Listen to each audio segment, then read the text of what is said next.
wanti murteessaa fi kan xiyyeeffannaa itti kennuu qabnu wanta harka keenya keessa hin jirree fi bakka deemnee hin beekne otoo hin taane wanta amma harkarraa qabnuu fi bakka deemnee beeknu ta'uu qaba.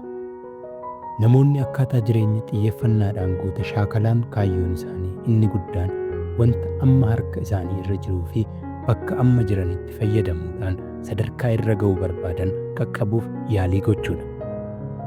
Wanta bor ta'uu barbaadanii fi waan hojjechuu barbaadan yoo qabaatan illee amma garuu bakkuma jiran jiraatanii haala hiricha xiyyeeffachuu fi wanta harka isaanii irra jirutti gammaduu akka qaban akka gaariitti beeku. Paayileetiin tokko erga xiyyaara balaliisuu jalqabee tureera. Paayileetiin reefu shaakala gochuu jalqabe cinaasaa jira. Qophii balalii dura hunduma erga taasisanii booda ol ka'iinsa isaaniif eeyyamameetii ol sokkuudhaaf lafaa ka'an. Erga balali'uu jalqabanii sekoondiiwwan muraasni darbaniiru. Garuu paayileetichi ammayyuu gara lafaa ilaalaa jira. Wanti inni ilaalu haroo xiqqoo tokko ture. Haroo sana bira namootatu asiif achii adeema. Nama bishaan waraabu, kan horii qe'ee bishaan obaasu, nama daakaa daakuu fi kanneen kana fakkaatantu asiif achi wal keessa hulluuqa. Xiyyaarri samii keessa yoo ol fagaate iyyuu paayileetichi ammayyuu haroo sanaa fi naannoo isaa akka ilaalaa jiru kan hubate. Gargaaraan isaa ajajjee haftee hoo maal taatee jedheen. Paayileetichi miira gaddaatiin yaadannoowwan tokko tokko natti dhaga'ame. Haroon amma ilaallee darbine naannoo anitti guddadheera. Yeroo sana haroo kana keessa qurxummii qabaa turre. Yeroo sana yommuu xiyyaarri mataa keenya irra darbu ol ilaaleen yoom jireenya kana keessaa ba'ee xiyyaara sanaan balali'aa jedheen hawwaa ture. Amma jireenya sana keessaa ba'ee xiyyaaraan deemuu qofa osoo hin taane balaliisuun ergan jalqabee tureera. Amma garuu yooman jireenya oliif gadii nama naannessu kana keessaa ba'ee haroo kana keessa qurxummii qabutti deebi'a laataa jedheen yaada jira jedheen. Akka jiran jiraachuu dadhabuun rakkoo bara keenya kanaa ta'ee jira. Uumamaan namni wanta harka isaarra hin jirre hawwa. Utuu hin fuudhiin fuudha hawwa. Erga fuudhee booda immoo bilisummaa yeroo dargaggummaa hawwa.